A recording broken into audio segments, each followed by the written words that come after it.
Halo para pecinta catur Indonesia, kembali lagi di Tarigan Catur Channel. Kali ini Tarigan Catur akan menampilkan part yang sangat menarik yang Tarigan Catur beri judul Full Attack ala Anis Giri, korban menteri lalu diakhiri dengan skakmat. Oke, mengenai informasi pertandingan lebih detail, mari kita simak dalam layar berikut. Ya, pertandingan ini tersaji dalam turnamen Title Tuesday Blitz, tepatnya pada ronde kedua yang berlangsung pada tanggal 18 November 2020 sekitar pukul 00.07 waktu Indonesia Barat dini hari. Pertandingan ini melibatkan pertarungan antara Grandmaster asal Belanda yaitu Anis Giri menghadapi Grandmaster asal Jerman yang namanya belum kita kenal ya sebagai pecinta catur yaitu Arik Brown. Oke, tanpa berlama-lama, langsung saja kita masuk ke papan untuk melihat bagaimana cara Anis Giri menaklukkan lawannya tersebut. Di sini, Anis Giri menggunakan catur buah putih dengan rating chess.com 3019 menghadapi Grandmaster Arik Brown yang menggunakan catur buah hitam dengan rating chess.com 2707.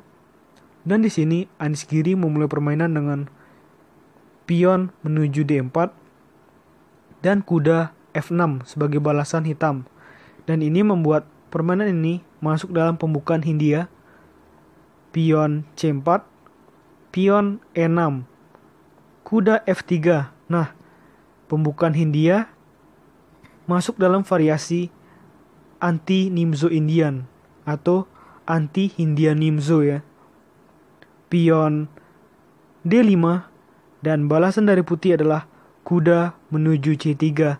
Artinya adalah pembukaan ini berubah dari pembukaan Hindia berubah menjadi pembukaan gambit menteri ditolak. Pion A6, pion C pukul D5 dan pion E pukul D5. Gajah G5 memimpin kuda hitam yang sedang melindungi menterinya.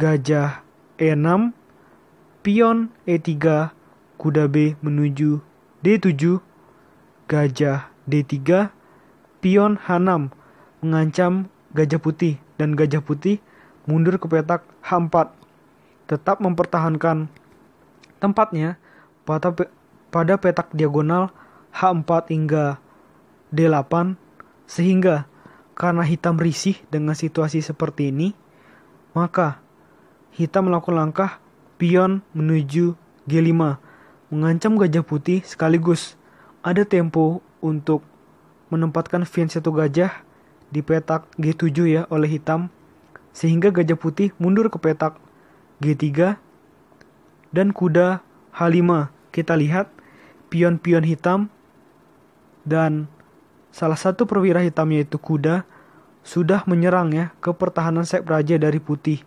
Oleh karena itu Anis Giri harus merubah plan ya dengan melakukan rokade sayap menteri atau rokade panjang.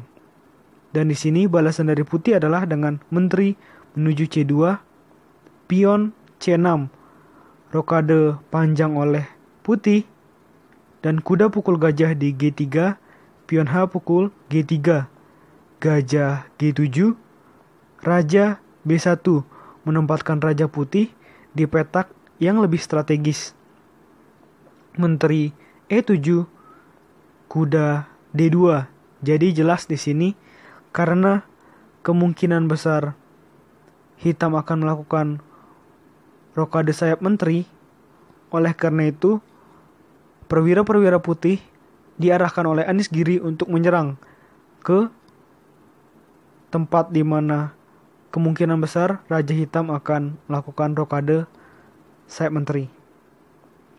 Akhirnya rokade sayap menteri atau rokade panjang oleh hitam dan kuda menuju A4.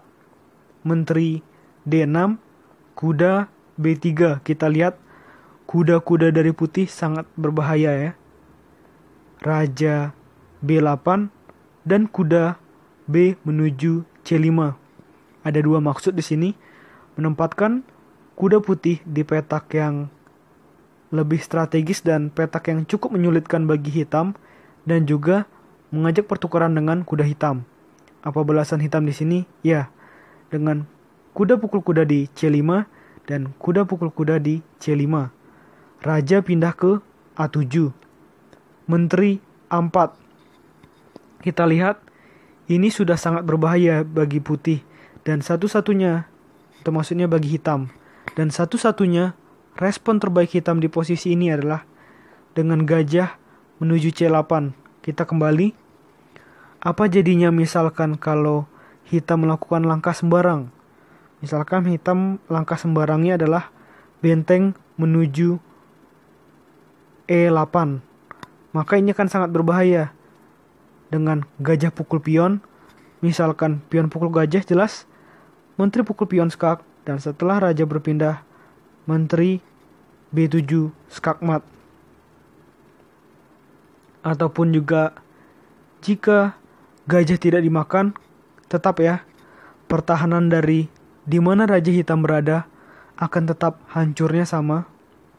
Oleh karena itu, dalam situasi seperti ini, situasi atau langkah terbaik dari hitam adalah dengan gajah menuju C8. Dan tepat pada langkah ke-20 ini, jelas ya bahwa Anies Giri mulai mendikte permainan lawan. Sehingga lawan akan terus bertahan dan bertahan untuk menghadapi gempuran serangan dari Anies Giri. Kita lanjutkan. Benteng menuju C1, menteri E7, benteng C3, benteng D6, benteng H menuju C1, menteri C7, benteng A3 ini kita lihat sangat berbahaya ya. Benteng putih, menteri putih, kuda putih, dan gajah putih sama-sama menyerang pion yang ada di petak A6 sebanyak 4 kali ya. Dan di sini hitam melakukan langkah menteri menuju B6 untuk mencoba memberikan perlindungan lebih terhadap pion hitam yang ada di petak A6. Dan Anies Giri melakukan langkah benteng menuju C3.